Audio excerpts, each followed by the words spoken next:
रात का समय था और गुंजन ट्रेन में अकेले सफर कर रही थी। बड़ी अजीब बात है, ये ट्रेन तो पूरी खाली है, सिर्फ ये 2 आदमी और औरत ही दिखाई दे रहे हैं। गुंजन के सामने एक आदमी बैठा था और दूसरी तरफ एक औरत। अचानक से वो आदमी ट्रेन के बाहर देखता है और जोर से चिल्लाकर कहता है, राजगढ़ का स्टेशन आने वाला है, सब लोग चौकन्ने हो जाओ। इतना कहकर वो आदमी आंखें बंद कर लेता है। ऐसा लग रहा था जैसे वो सो गया हो। ये देखकर गुंजन चौंक जाती है। अरे, ये क्या था? बड़ा ही पागल आदमी है, ऐसे अचानक से चिल्लाया क्यों? और इसके चिल्लाने के बाद बाकी सब भी आंख बंद करके सो गए। अजीब है। मगर तभी एक औरत की आवाज पूरी ट्रेन में गूंजने लगती है। आ गई, मैं आ गई, भेलपूरी बेचने आ गई। बोलो बोलो, किसे खानी है मेरी लाल लाल चटपटी भेलपूरी? अरे वाह, मुझे तो लगा ही नहीं था इतनी रात गए मुझे ट्रेन में कुछ खाने को मिलेगा। कब से भूख लगी थी, मगर अच्छा ही है ये भेलपूरी वाली आ गई। अभी पैसे निकाल लेती हूँ। गुंजन जैसे ही पर्स में से पैसे निकालने लगती है तो उसके सामने बैठा आदमी आंखें खोलते हुए गुस्से में कहता है, भेलपूरी वाली से कुछ मत लेना, वो भेलपूरी खिलाकर तुम्हें ट्रेन से उठा ले जाएगी। हाँ, भेलपूरी मत खरीदना। वाकई में बड़ा अजीब आदमी है, कैसी बहकी बहकी बातें कर रहा है। अरे मुझे भूख लगी है तो मैं भेलपूरी क्यों ना लूं? हाँ, बड़ा आया। तभी लंबा घूंघट डाले वो भेलपूरी बेचने वाली औरत वहां आ जाती है और गुंजन की सीट के सामने रुककर उससे कहती है, ओ दीदी, चटपटी मसालेदार भेलपूरी ले लियो, बड़ी मजेदार है। हाँ हाँ, मुझे लेनी है तुम्हारी भेलपूरी, मगर ये बताओ कि कितने की है एक प्लेट? अरे ले लो, पहले खाकर तो देखो, फिर बताएंगे दाम। अच्छा ये भी सही है, लाओ फिर खिलाओ। गुंजन औरत के हाथ से भेलपूरी ले लेती है और खाने लगती है। वाह, अरे वाह वाह, क्या भेलपूरी बनाई है, मजा ही आ गया। और ये पागल आदमी मुझसे कह रहा था कि मैं भेलपूरी ना खरीदूं। अच्छा, अब बताओ इसके पैसे कितने हुए? लेकिन वो औरत कुछ नहीं कहती, उल्टा जोर जोर से डरावनी हंसी हंसने लगती है।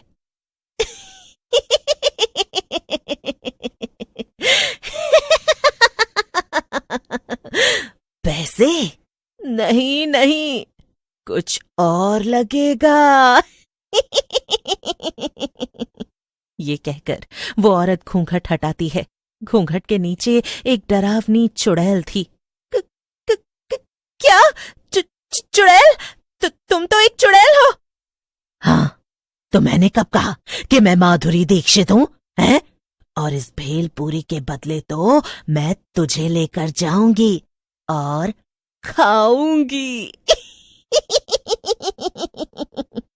उसके चले जाने के बाद ही वहां बैठे बाकी लोग आंखें खोलते हैं और ट्रेन के बाहर देखने लगते हैं।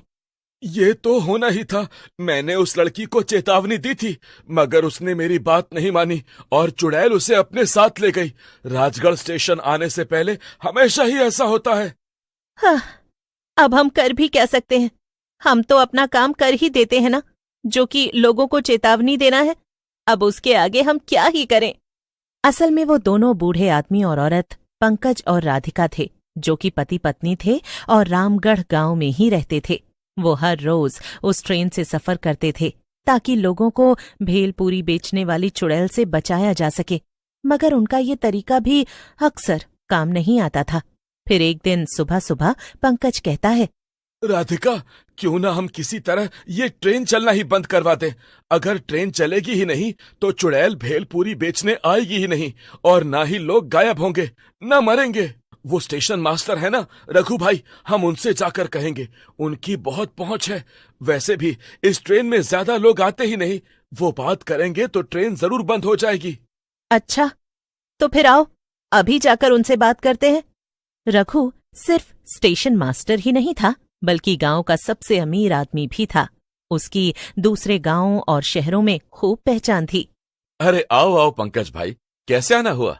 रघु भैया, आप तो जानते हैं कि हमारे स्टेशन से गुजरने वाली जो ट्रेन है, पिछले 3 महीनों से उस पर एक भेलपूरी बेचने वाली चुड़ैल का साया मंडराने लगा है। वो रात को आती है और जो भी उससे भेलपूरी खरीदता है उसे अपने साथ ले जाकर मार देती है। हाँ हाँ, मैंने ऐसी बहुत सी अफवाहें सुनी है, पर मैं क्या करूं? भैया, आप ना ये ट्रेन ही बंद करवा दीजिए। ट्रेन बंद हुई तो ना तो भेलपूरी बिकेगी, ना लोग गायब होंगे। क्या? एक चुड़ैल की कहानी के चक्कर में ट्रेन बंद करवा दूं? अरे, मैं बड़े साहब लोगों को जाकर ये बोलूंगा तो वो मेरे ऊपर हंसेंगे, समझे? मगर रघु भैया, सच तो यही है ना? जो ना माने उससे ट्रेन में रात में सफर करने को कहिए, फिर वो भी इस पर यकीन कर लेगा और ट्रेन बंद करवा देंगे। बेचारा पंकज उदास होकर वापस अपने घर आ जाता है। कुछ नहीं किया ना रघु भैया ने, मैंने तो पहले ही कहा था। अब आप काम पर जाइए और रात में जल्दी लौट आइएगा। हमें ट्रेन में भी जाना है, लोगों को बचाने। रात होते ही पंकज और राधिका फिर से दूसरे गांव के स्टेशन पर पहुंच जाते हैं और अपने गांव जाने वाली ट्रेन में बैठ जाते हैं। राधिका के पास बड़ा झोला था। वो उसे खोलकर पंकज को दिखाती है तो पंकज चौंक जाता है। उस झोले में बहुत सारी भेलपूरी थी। हाँ, जब आप काम पर गए तो मुझे एक आइडिया आया और मैंने खूब सारी भेलपूरी बना ली। अब मैं चुड़ैल से पहले सबको भेलपूरी बेच दूंगी और फिर कोई भी उसकी भेलपूरी खरीदेगा ही नहीं।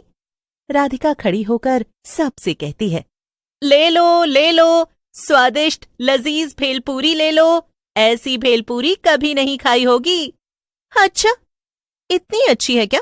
लाओ फिर, जरा मुझे भी खिलाओ। ले लो जी, सब लोग लो, सिर्फ 10 रुपए की है। रामगढ़ का स्टेशन आते आते राधिका ट्रेन में बैठे सभी लोगों को भेलपूरी बेच देती है। हाँ, हो गया जी, अब तो आज इनमें से कोई भी और भेलपूरी नहीं खरीदने वाला। तभी पूरी ट्रेन में चुड़ैल की आवाज गूंजने लगती है।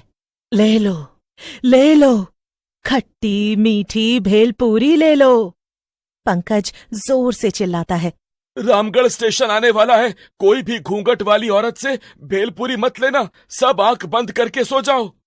इतना कहकर पंकज और राधिका आंखें बंद करके बैठ जाते हैं, लेकिन वहां बैठे बाकी लोग ये देखकर दंग थे।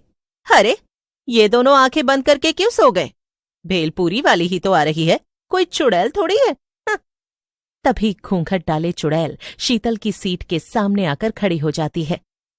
ले लो, खट्टी मीठी भेलपूरी ले लो। एक बार खाओगे तो दोबारा कभी नहीं खा पाओगे। हैं? क्या मतलब? मेरा मतलब, एक बार मेरी भेलपूरी खाओगे तो दोबारा कहीं और से नहीं खाओगे। हाँ, वैसे तो हम पहले ही भेलपूरी खरीद चुके हैं, मगर तुम अपनी भेलपूरी की इतनी तारीफ कर रही हो तो खिला ही दो। हाँ, लीजिए ना। लेकिन चुड़ैल शीतल को भेलपूरी देती इससे पहले ही राधिका बीच में बोल पड़ती है, नहीं, इसकी भेलपूरी मत लो, ये एक चुड़ैल है, ये तुम्हें ले जाएगी।